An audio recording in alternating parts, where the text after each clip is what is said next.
Que vous soyez une compagnie aérienne, un fabricant d'équipements aéronautiques ou même un organisme de formation, vous pouvez désormais diffuser vos publicités audio dans notre podcast.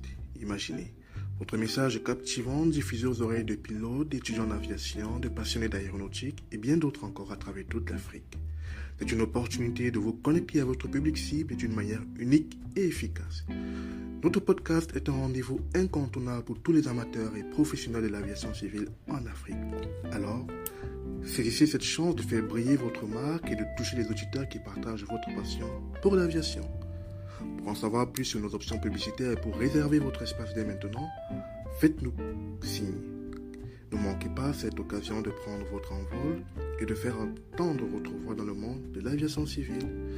Le podcast Le blog de l'aviation civile en Afrique, où passion et innovation se rencontrent dans les airs. Réservez votre publicité audio dès aujourd'hui et participez à cette aventure passionnante.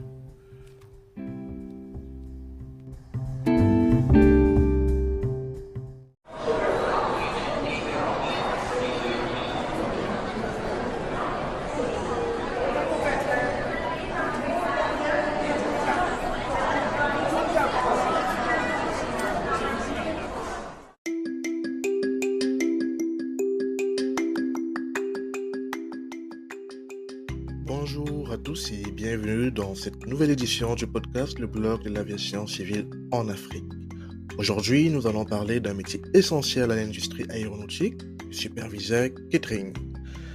Le superviseur catering est responsable de la préparation et du service des repas à bord des avions. Il travaille en étroite collaboration avec les chefs cuisiniers, les serveurs, les agents d'entretien. Ses principales missions sont les suivantes: gérer l'équipe de catering, planifier les menus, superviser la préparation des repas, assurer la qualité des produits et du service, respecter les normes sanitaires et réglementaires. Le superviseur catering doit avoir de solides compétences en gestion, en leadership et en communication. Il doit également être organisé, rigoureux et capable de travailler sous pression. Pour nous en parler, nous avons le plaisir d'accueillir Christian Conan, superviseur catering chez Air Côte d'Ivoire. Take off.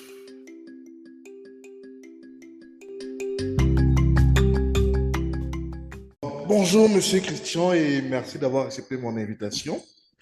C'est un plaisir de vous recevoir pour cette nouvelle édition du podcast Le blog de l'aviation civile. Alors moi je me présente, je suis Marc Gislain, je suis journaliste, blogueur et puis D'accord. passionné également d'aviation civile. Donc voilà, je vais vous passer la parole afin que vous puissiez déjà vous présenter avant qu'on ne poursuive. Bonjour également. Bonjour, bonsoir à nos auditeurs et futurs auditeurs. Je suis Christian Fébi Conan. Voilà. Mes fonctions également, je présente des fonctions.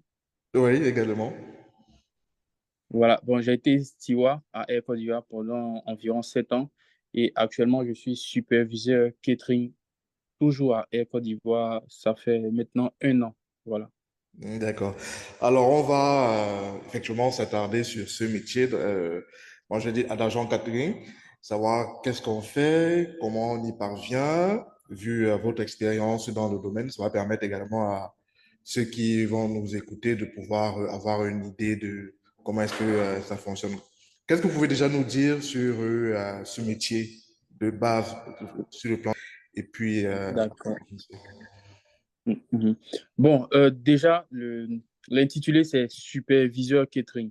Parce qu'avant, c'était agent catering, mais il faut marquer qu'il y a une différence entre un agent et un superviseur. Ok. C'est Donc, quoi la euh, différence? voilà, déjà, l'agent, c'est celui qui est sur le terrain.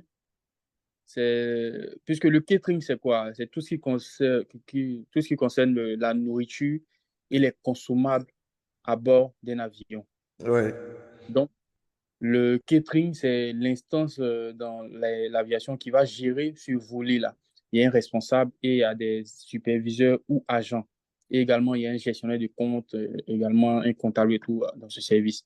Du coup, quand tu es agent catering, on suppose que c'est toi qui vas passer les commandes avec l'instance qui, par exemple, le catering, le service qui sous-traite, puisque la compagnie n'a pas forcément de restaurant, je ne sais pas si tu Ouais. comprends. Oui. Donc, voilà, il y a des entreprises qui vont préparer les nourritures et tout. Donc, le superviseur catering ou l'agent, c'est celui qui va passer les commandes en fonction des différents vols, en fonction des besoins pour les vols journaliers. Oui. Donc, voilà. En gros, c'est son travail. Il doit passer les commandes, vérifier la conformité de ce que la compagnie a demandé à l'entreprise et puis la présence à bord. Donc, en tant qu'agent, normalement, il doit être au four et au moulin sur le terrain, à la fois en précommande et post-commande. C'est-à-dire qu'il commande et à bord, il va vérifier et tout, il est au four et au moulin. Il peut même, s'il y a des éléments qui manquent, apporter à l'avion et tout, en tant qu'agent. Mais Oui. l'agent est devenu aujourd'hui un superviseur. Pourquoi? Parce que il y a des agents dans les sociétés qui sous-traitent pour nous. Du coup, D'accord. ils ont des agents qui sont chargés d'effectuer ce travail-là, d'aller vérifier à bord, d'aller prendre le matériel qui manque, d'aller prendre ci ou ça. Du coup, celui qui est Air Côte d'Ivoire devient un superviseur parce que c'est lui qui va dire à tel agent de la société, ah, il manque tel nombre de repas sur tel vol, il manque tel nombre de tout, tel nombre. Mettez ci ici, mettez ça là-bas. Voilà pourquoi il devient superviseur parce que il a à sa charge plusieurs agents. D'accord. Alors, Christian, Voilà. moi j'aimerais, on va d'abord revenir un peu en arrière. Sur le plan académique, quelle est la formation qu'il faut suivre? Alors, vous avez dit que vous avez été steward, c'est ça? Est-ce que voilà, Oui, c'est oui, oui. une évolution ou alors il faut suivre une autre formation pour pouvoir accéder à ce métier? Comment ça se passe concrètement? Bon, c'est le métier de catering, c'est un métier qui peut être totalement détaché du métier de steward, D'accord. totalement détaché, voilà. Si je veux donner une définition, parce que c'est un peu, le mode de recrutement en Afrique est différent de celui de l'Europe.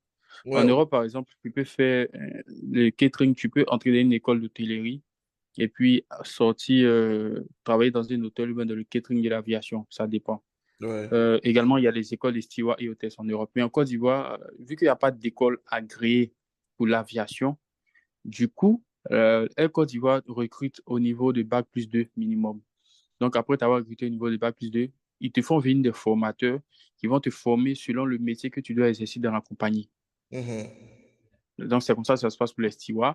Du coup, pour l'agent catering, on te recrute au niveau Bac+2 minimum. Et lorsque tu entres, la société maintenant est chargée de te former au métier du catering. Donc, il y a une formation théorique et puis une formation de terrain. Et au bout de cela, on te garde, voilà, et puis tu signes ton contrat et tout. Alors, en Donc, matière mhm, de formation, bon, je vais quand même rappeler que bon, l'objectif du podcast aussi, c'est de pouvoir susciter des vocations et des passions. On sait généralement que bon, quand on parle d'aviation civile, on voit juste pilote et steward. Bon, là, maintenant, on parle d'un autre métier, superviseur catering. Et vraiment, oui. voilà, dans la formation, qu'est-ce qu'on vous apprend concrètement? Du moins, qu'est-ce qu'on apprend à ceux qui suivent la formation? Deux, trois petits exemples Bon, de petits modules pour pouvoir avoir une idée. Bon, déjà, je dirais que pour quelqu'un qui a fait comment c'est dit, l'hôtellerie, c'est un grand avantage en fait. Quelqu'un D'accord. qui a fait l'hôtellerie, qui a un bac+2, s'il vient au catering, il ne sera pas perdu. Ce sera juste des mots qu'on va adapter à l'aviation qui sont différents de ce qu'il voit dans les hôtels. C'est la même D'accord. chose, mais c'est des mots différents. Mhm. Oui, Ok, ça veut dire que oui. c'est avec Bac+2, maintenant, on se fait, si bon, dans le cadre en Afrique, bon, on est recruté et puis on se fait former. La formation dure combien de Oui. temps? Non, il y a pas de formation définie en tant que telle pour le métier du catering. Ouais, En fait, je sais pas comment- le catering, le métier de catering, c'est un peu comme bon, il y a forcément des modules liés à l'aviation, modules de la sûreté, marchandises exactement. dangereuses et tout, que Mhm. toute personne qui exerce sur le tarmac, sur l'aéroport est obligée d'avoir comme formation. Mais en tant que tel, le métier de catering, on va t'apprendre plus sur le terrain.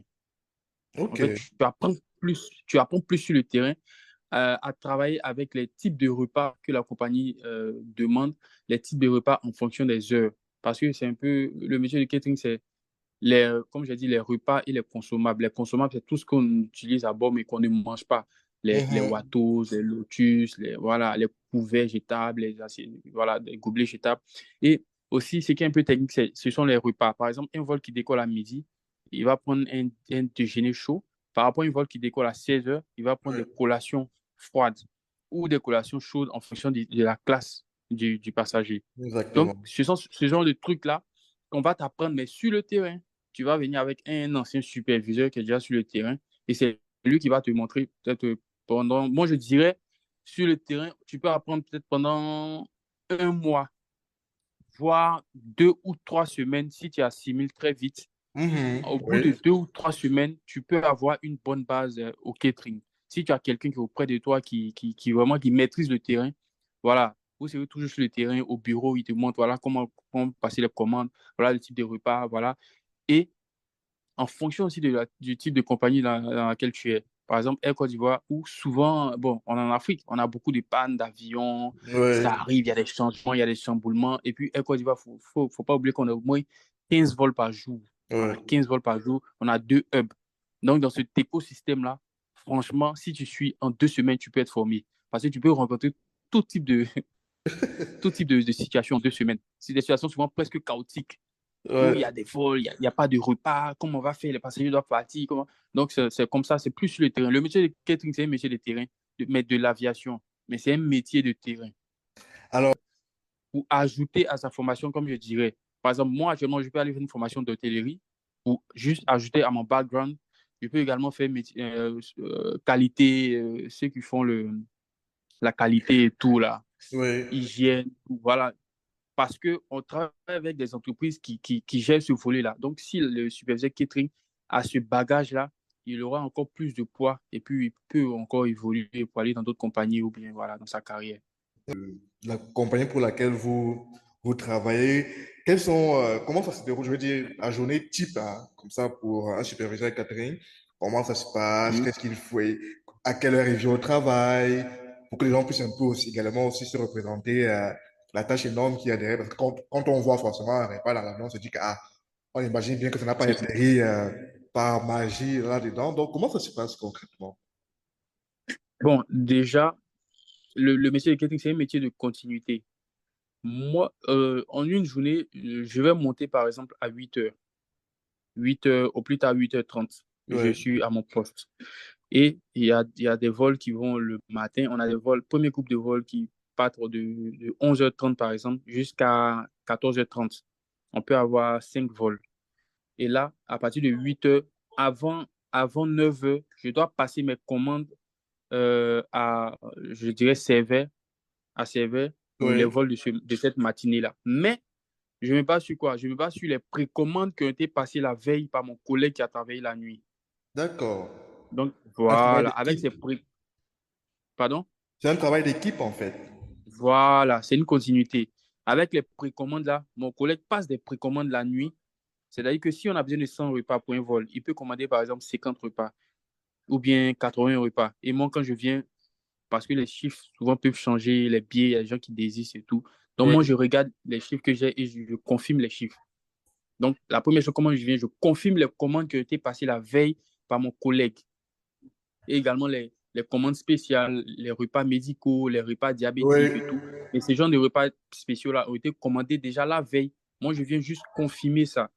Quand je finis de passer ces commandes-là, j'envoie également des mails aux escales. Par exemple, un vol qui fait Dakar aller-retour, je commande Oui. pour le vol en double encore, pour l'aller et le retour. Mais pour le retour, j'envoie les chiffres à Dakar pour leur dire qu'on a commandé 120 repas pour votre retour. Est-ce que vous avez 120 passagers? Et ils me confirment également qu'ils ont oui, on a 120 passagers, ou on a moins, ou on a plus. Et moi, en fonction de D'accord. ça, j'ajuste. Ok. Donc, quand on finit de faire ça, on est en contact avec les escales. Quand on finit de faire ça, automatiquement, on va au briefing avec les autres services, les services d'opération, services bagages, parce qu'on travaille tous sur le tarmac. Parce que vous n'êtes pas non sans savoir que avant qu'un avion décolle, il faut le carburant, il faut les Oui. bagages, il faut le catering et il faut l'embarquement pour que les stewards et les hôtesses maintenant puissent commencer à travailler. Du coup, avec tous ces services-là, il faut un briefing. Donc, on fait le briefing à partir de 9 heures. Et lorsqu'on finit le briefing à partir de 9 heures, moi, je viens à Servais, puisque c'est Servais qui produit nos repas et Mhm. qui livre nos repas à bord. Je viens à Servais avec mes commandes. Je vérifie s'ils n'ont pas de soucis, si tout se passe bien, si on n'a pas un camion qui est en panne, si on n'a pas un problème en cuisine, si on n'a pas un truc qui manque. Donc, je passe. Ils ont un service de lancement, c'est eux qui reçoivent nos commandes. Je vais vers eux.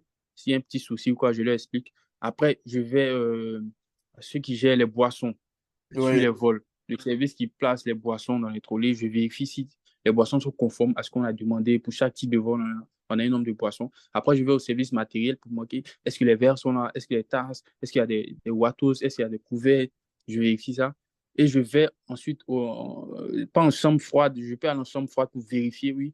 On va en chambre froide pour vérifier si les repas sont conformes à ce qu'on a demandé. Mais comme on ne peut pas vérifier tous les repas, on va vérifier quelques repas et tout, tout, exactement. tout. Voilà. Et en gros, quand tout est bon, quand tout est réuni dans le camion qui va prendre pour aller livrer à bord, moi, je vais également à bord. Quand c'est livré, je vérifie avec l'équipage. Est-ce que c'est vraiment conforme pour ce que je n'ai pas pu vérifier à CV? Je vérifie à l'avion avec l'équipage. Et Ouais. également à l'avion, je vérifie en cabine. Est-ce que les sièges sont bien disposés? Est-ce que les sièges sont propres? Est-ce qu'il y a les tétières? Est-ce qu'il y a les coussins en business? Est-ce que les magazines de vente à bord sont présents? Est-ce qu'il y a des sacs vomitoires? Voilà. En général, en gros, c'est ça notre travail. Mais c'est vrai que quand on vous écoute, on se rend compte qu'il y a plusieurs petites tâches qu'il faut maîtriser. Mais Oui. en combien de temps, vu que l'avion a forcément une heure de départ, en combien de temps est-ce que cela doit être prêt? En combien de temps? Si moi, je passais les commandes à 9 heures, le camion, pour un vol de 12h30, le camion doit être connecté, le camion serveur qui a les prestations, doit Oui, être connecté à 11h30 à l'avion. ok, Voilà, pour un vol de 12h30, il doit être connecté une heure avant. Donc, on d'accord. suppose que à partir de peut-être, s'il est 12h30, 11h30, il doit être connecté. Donc, je me suppose qu'au plus tard, à 11h, tout est prêt à servir. Et là, Voilà vous, pourquoi on a fait les précommandes. Voilà pourquoi on a oui. fait les précommandes la veille pour qu'ils puissent produire une partie des repas et le matin, ils produisent juste le reste, on complète et ils fournissent à bord.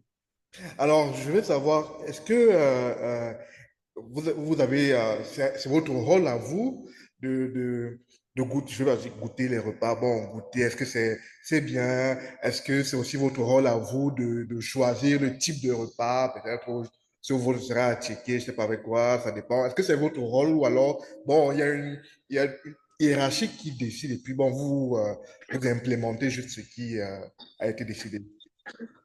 Voilà, notre rôle se situe à différents niveaux. Déjà, on a notre hiérarchie qui choisit, par exemple, si on doit mettre à checker maintenant ou bien à locaux. Le Oui. type, eux, ils vont choisir, par exemple, on peut dire, ça veut dire, on va mettre des déjeuners. Ils vont choisir quel type de déjeuner ce sera. Si c'est riz, si c'est foutou, si c'est quoi, mais ce sera un déjeuner. Si c'est une Mhm. collation, ils vont choisir en fonction du coût. Il y a la hiérarchie qui va choisir et qui va faire une dégustation. Et dans cette dégustation-là, nous, on peut être en tant que superviseur pour participer à la dégustation.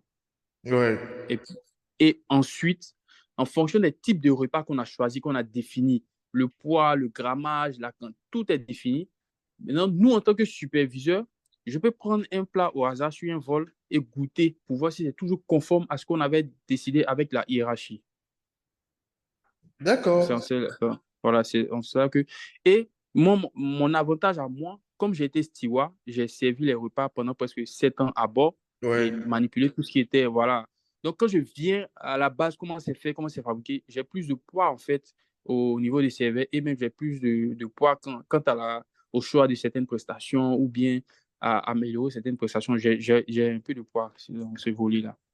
Alors, moi, ça va être une question plus, je vais pas dire personnelle, mais pourquoi quitter, avoir fait cette transition? C'était, vous n'aviez plus envie de voler ou alors vous aviez envie de découvrir autre chose dans l'aviation civile, dans le domaine? Ou pourquoi ce changement, passer de steward à superviseur Catherine? Bon, déjà, c'était un choix personnel. Ouais, Déjà, il y a d'abord une raison médicale. À force des vols, on peut avoir des bobos médicaux. oui, On peut avoir, par exemple, le dos ouais, ça dépend. Chacun a sa santé. exactement. Et en- voilà. Donc, personnellement aussi, le métier de steward, comme j'ai écouté le podcast avec Audrey, Oui, c'est pas, on dirait pas que c'est compliqué, mais c'est difficile, c'est souvent contraignant. Ça te prend tout le temps. Et à un moment de la vie où, par exemple, tu veux avoir plus une vie de famille ou bien tu veux oui. orienter ta vie, ta carrière autrement, on a amené à faire des choix. Donc, c'est en ce sens que moi, j'ai décidé de faire un choix où je serai plus disponible pour ma famille, plus disponible pour d'autres projets et également comment être plus disponible mais toujours rester dans l'aviation et augmenter mon background. Donc, j'ai Tout dit, à fait. je vais préférer venir au catering. En tant que j'ai été déjà steward et je suis encore superviseur catering, ça me donne beaucoup plus d'expérience dans l'aviation. Oui, Demain, je peux prendre cette expérience pour aller postuler ailleurs. Donc, c'est dans ce sens-là que j'ai voulu entrer au catering. Et également, ça me permet de savoir comment c'est conçu, en fait, ce que j'utilisais à bord tout le temps. Voilà. Je exactement. vois comment c'est produit, comment c'est fait, comment c'est tout. Et il y a certains matériaux, même que quand il n'y a pas à bord, je suis à même de dire ici, non, voilà ça, comment on utilise, voilà, voilà, voilà. Donc, je peux dire à l'instance, non, ne mettez pas ça parce que quand vous mettez ça, voilà tel problème que ça nous crée à bord. Donc, au lieu de ça, faites ci, faites ça, faites ça. Voilà, ça me donne vraiment une large vision. Effectivement. Donc, c'est Donc, en ce sens-là que moi, vous vous voilà, servez de votre, on va dire, ancien métier de steward pour expérience. pouvoir maintenant Voilà. et avec votre nouveau métier. Ah, c'est assez, Donc, assez magnifique. Et quelles sont les satisfactions de votre métier? Comment est-ce que, qu'est-ce qui vous plaît dedans? Qu'est-ce qui vous motive tout le matin de... ce qui me plaît, c'est déjà de faire partie un vol à l'heure parce qu'une compagnie, c'est déjà la ponctualité. Exactement. Et quand moi, j'arrive à passer rapidement mes commandes et quand le vol va, les commandes sont livrées à l'heure, que le vol va à l'heure, ça me plaît. Ça, c'est une satisfaction personnelle. Et quand c'est de qualité, quand c'est respecté, ça, c'est intéressant. Également, on a souvent aussi des affrètements. Les affrètements, c'est des entreprises qui peuvent louer l'avion pour aller dans une destination où on n'a pas l'habitude d'aller. C'est un vol spécial. On peut avoir des vols spéciaux, soit c'est le gouvernement, soit c'est des footballeurs, soit c'est la BCAO, voilà. Donc, Oui, oui. c'est le superviseur qui est chargé de commander ces prestations-là pour ce vol spécial. Donc, on a amené à faire des commandes spéciales. Donc, souvent, c'est une satisfaction pour moi, quand par exemple, il y a les éléphants qui doivent aller dans un pays, et c'est moi qui suis chargé de passer les commandes spéciales pour ce vol. Et je Oui. choisis le type de repas, le type de prestation. Et quand je vois à bord qu'ils ont vraiment apprécié, parce que voilà, c'est des trucs qu'on n'a pas l'habitude de faire, ils apprécient vraiment la qualité. Ah, c'était bien, c'était tant. Voilà, c'est une satisfaction. Voilà, c'est une satisfaction personnelle. Oui. C'est ça. Est-ce qu'il y a déjà eu, comme ça, je veux dire, c'est vrai que dans ce qu'on fait, il y a toujours des moments de panique. Wow, je n'ai pas fait Si, ça, je si. n'ai pas fait ci. Comment ça s'est passé? Une petite anecdote sur ce cas? Oh, bon, un jour, vraiment, la plus grande situation chaotique que j'ai vécue, il y a ceux qui doivent nous livrer la nourriture à bord, CRV, là. Parce Oui, que vous savez qu'à l'aviation, c'est des agréments, c'est des licences et tout. C'est eux qui sont agréés par l'État, ou par l'IATA, l'instance internationale de l'aviation, pour livrer les prestations à bord. Donc, un jour, ils ont fait une grève. C'est-à-dire qu'il était 8h30. Moi, j'ai fini de passer mes commandes. Et à 9h, je vois qu'il n'y a pas de mouvement, je les appelle et tout, ça ne répond pas. Donc, je vais au briefing et tout. Quand je reviens du briefing, je vais à CV pour vérifier tout est bon. Ils sont en grève. Ils sont en grève alors que tous nos avions sont prêts. Ils attendent. Donc, ils n'ont délivré aucune prestation sur aucun vol, alors qu'on avait peut-être 7 à 8 vols qui devaient décoller à midi, à partir de midi 30 jusqu'à 14h. Il était 10h. CV n'a livré aucune boisson, aucune nourriture. Bon, dans l'aviation, quand la sécurité prime sur le commercial, donc s'il y a pas de nourriture, on peut aller au moins oui, avec l'eau et on explique aux passagers. Mais il n'y avait même pas une bouteille d'eau. Ils n'ont même pas voulu donner quelque chose parce qu'ils étaient en grève. Donc, imaginez là comment on fait. Donc, là, avec les responsabilités là, c'était presque la panique. Mais bon, qu'est-ce qu'on a fait? On a essayé de réfléchir. Moi, j'ai réfléchi. Tous les vols qui sont revenus, pour ça, c'est des petits secrets. Voilà, tous les vols qui sont revenus, normalement, la boisson ne va finir totalement sur les vols. Il y a oui. forcément des retours de vol. Donc, moi, j'ai déjà dit à mes gars, puisque les stewards et tout, j'ai tous leurs contacts, c'est mes amis. Voilà. Je leur ai dit, ah, les boissons qui reviennent, réutiliser. Normalement, quand un vol revient, on décharge toutes les boissons pour charger de nouvelles Mhm. boissons Donc, je leur ai dit casser les plombs, tout, réutiliser toutes les boissons déjà en urgence. Donc, on va reconduire toutes les boissons et les vols qui ne pouvaient plus décoller, c'est-à-dire qu'il y a des vols qui viennent et qui doivent plus décoller la journée. J'ai pris une voiture, je suis allé sur ces vols-là, casser les trolleys, prendre la boisson pour essayer de dispatcher sur tous les vols. Oui, Ouais. maintenant, pour la nourriture, il y a un restaurant, le Air Lounge aux choses, dans le hall là. Le Oui. restaurant, voilà. On a commandé des sandwichs pour tous les vols. On Ah, ça a veut dire... commandé des sandwichs pour tous les vols. Donc, tous les vols sont partis avec des sandwichs. Donc, on prend le nom des passagers sur un vol Dakar. On a 100 passagers, 100 sandwichs. Bamako, 80 passagers, 80 sandwichs. On a fait ça pour presque tous les vols. Et la nourriture également des équipages. On a commandé ce jour-là des frites poulet pour chaque équipe, pour chaque membre d'équipage. Ouais. Tu es allergique au, tu n'es pas allergique au, bon, peut-être tu vas prendre sandwich. Ceux qui ne pouvaient pas manger poulet ont pris sandwich, mais ce jour-là, tous les passagers de tous les vols ont mangé sandwich poulet ou poisson. Les Ouais. équipages ont mangé frites poulet. C'était les plats les plus rapides à faire. Et on a pu sauver la plupart des vols qui sont partis à l'heure et tout. Voilà, c'était Ça un veut peu dire que la dans votre situation. métier, il faut aussi être vif d'esprit pour pouvoir anticiper Voilà, les aléas, les différents voilà. aléas, s'adapter véritablement aux différentes conditions qui peuvent survenir, en fait. Voilà, c'est-à-dire que si tu es un homme de terrain, par exemple, en Côte d'Ivoire, on a une expression, on dit les chassaman, les gens de terrain, Oui, les gens qui vendent les téléphones. Voilà. En fait, si tu as un esprit de débrouillard, tu peux t'en sortir dans l'aviation, quel que soit le domaine. Tu as un esprit d'anticipation, de débrouillard, tu es malin. Si tu es très malin, tu peux t'en sortir de l'aviation. Et dans le catering, il faut avoir un esprit de coordination parce que tu peux gérer 4 à 5 vols en même temps ouais, avec des différentes configurations d'équipage et des passagers et aussi des destinations. Tu peux avoir un Ouaga Niamey, tu peux avoir un Conakry Rovers là-bas, tu peux avoir plusieurs combinaisons de vols et tu dois arriver à gérer ça toi en tant que superviseur en une journée. Donc, il faut ouais, avoir coordination, esprit vif, beaucoup de malice et puis il faut être beaucoup débrouillard. ouais. Voilà. Ça veut dire que c'est un métier qui prend assez de temps, assez d'énergie, assez pour pouvoir tout coordonner. Il faut vraiment être assez rigoureux aussi, j'imagine bien, envers soi-même, au pied, envers aussi chaque équipe, mais tout en gardant également une bonne ambiance, j'imagine. Exactement. Voilà, il faut avoir de bons rapports avec les différentes instances avec lesquelles on travaille parce que si tu n'entends pas avec le restaurant, si par exemple le restaurant de l'aéroport, tu as l'habitude de les snober ou bien snober, leur Oui, parler mal, les prendre de haut, le jour où tu as une situation d'urgence, ils vont te dire que non, on n'a pas et ils ont raison parce qu'ils ne sont pas, voilà, ils sont pas habilités ou bien ils s'en foutent presque, excusez-moi pour le mot. Donc, oui, il faut être vraiment quelqu'un de sociable. Comme ça, le jour où tu as des problèmes, eux, ils vont t'aider. Par exemple, même avec CV, il y a des moments où on fait des petites erreurs, où par exemple, au lieu de 100 passagers, je peux commander peut-être 90 repas, alors qu'on a 100 passagers à bord. Il manque 10 repas et l'avion doit partir dans 30 minutes. Ah, allô les gars, c'est comment? Ah, je me suis trompé, il manque 10 repas. Ah non, ok, tu es notre gars, on va gérer ça pour toi. Et les gars, j'ai pour moi et tout. Ah, les gars, merci, hein. Non, on travaille ensemble. Voilà. On n'a pas besoin de faire forcément des mails pour dire non. Souvent, on s'arrange. Voilà, c'est un peu ça en fait. tout à fait. Un véritable travail d'équipe, on comprend très bien. En tout cas, ça permet Voilà. vraiment de comprendre le métier. Ça reste passionnant parce que moi qui vous écoute, je suis tout autant passionné. C'est assez, on veut davantage savoir comment ça se passe et tout. Et c'est assez, ça reste magique. C'est-à-dire que quelque part, même si on change de fusil d'épaule, la passion demeure.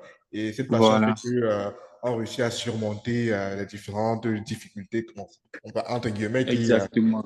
qui se présentent. Ok, merci C'est ça. beaucoup, Christian. C'est vrai que Oui. j'ai pour habitude de demander aux invités de comme ça donner un petit conseil aux auditeurs qui rêvent de l'aviation civile parce que c'est pas toujours évident. Et puis, Mhm. bon, si vous avez un conseil, voilà, c'est l'occasion pour ceux qui veulent effectivement entrer dans le milieu.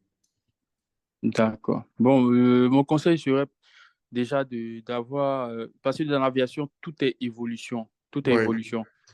Là, on peut commencer, là, avec Côte d'Ivoire, on a des Q400, on a des Airbus 319, 320. Demain, on peut avoir des 330, des Boeing, je sais pas, des A380. Et le traitement d'un A380 est différent d'un Airbus 319. oui, Donc, quand tu travailles, tu vois, ton travail évolue constamment. Donc, déjà, par rapport à ça, je dirais qu'il faut avoir un bon diplôme, un bac plus 2 au moins, oui, minimum. Et sinon, bac plus 3, bac plus 4, avant de se lancer dans l'aviation. Et même si on n'a pas, quand on commence, il faut continuer à faire les études parce qu'il peut y avoir des opportunités et on pourra toujours avoir de grandes responsabilités, en fait. Donc, je mhm, dirais que de poursuivre les études pour ceux qui veulent travailler dans l'aviation, de ne pas abandonner les études, non. Parce qu'en général, en Afrique, on a des rêves, on abandonne les études. Non, on poursuit ses études, oui, on garde les rêves, on regarde dans le coin de l'œil, on embrasse son rêve, on commence à travailler et avec les diplômes, on pourra évoluer plus facilement dans ce rêve qu'on embrasse là, qui est l'aviation. Il faut toujours, dans l'aviation, garder, comment on dit, la passion. Il faut oui, toujours garder la passion, voilà. Et il faut toujours garder en esprit qu'on sait quand on monte. mais on ne sait pas quand on descend. Tout à fait. Si tu sais ça, tu pourras toujours bien travailler. Tu sais que tu montes à 8 heures, mais tu ne vas pas forcément descendre à 20 heures. Tu peux descendre le lendemain aussi à 8 heures. Voilà, c'est ça l'aviation. Voilà. Euh, En tout cas, merci beaucoup. J'espère que ce sera riche pour nos auditeurs et j'espère qu'on J'espère aura également. l'occasion également de reparler d'autres sujets liés à l'aviation civile. En tout cas, Bah, ce fut un pas plaisir de pour moi. souci. Merci, Christian. Merci. Merci également. C'est fait un plaisir. Et puis, je suis toujours disponible. Merci. Merci à vous. Bonne journée à vous. Merci. Bonne journée.